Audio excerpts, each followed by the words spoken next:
हजारों साल पहले जब पृथ्वी पर जीवन फल फूल रहा था, सब कुछ नया नया था। ना कोई मशीन, ना कोई आवक जावक का संसाधन था। तब प्रकृति ने बगुलों को लंबी उड़ान के लिए लंबे और मजबूत पंख दिए और उन्हें सृष्टि के निर्माण कार्य में सम्मिलित कर लिया और बगुलों को लंबी दूरी तक उड़ने की काबिलियत दे दी।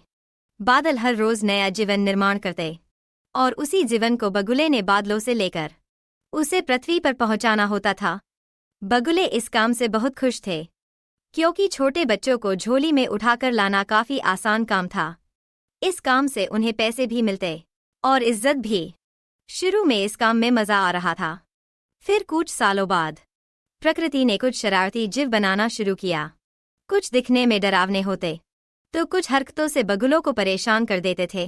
कुछ जीव काटते, कुछ अपने नुकीले कांटे चुभाते, कुछ बिजली के झटके दे देते।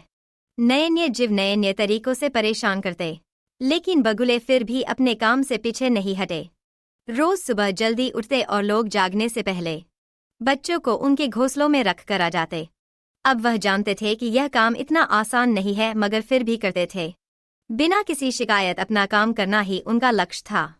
बादल भी यह बात जानते थे कि बगुलों को तकलीफ हो रही है, मगर जीवन में बदलाव करना जरूरी था, क्योंकि जीवन का नियम है कि कोई पंछी, कोई फल, कोई इंसान एक दूसरे जैसा नहीं होगा। हर किसी की अपनी अलग पहचान होगी।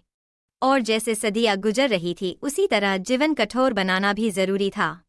इसी वजह से बादल को नहीं कर पा रहे थे और बगुलों के अलावा ऐसा कोई नहीं था जो यह कार्य करे। तब से आज तक हर रोज बगुले रोज सुबह जल्दी उठकर एक क्रम में अपने काम पर जाते हैं और शाम को उसी क्रम में वापस अपने घर आते हैं।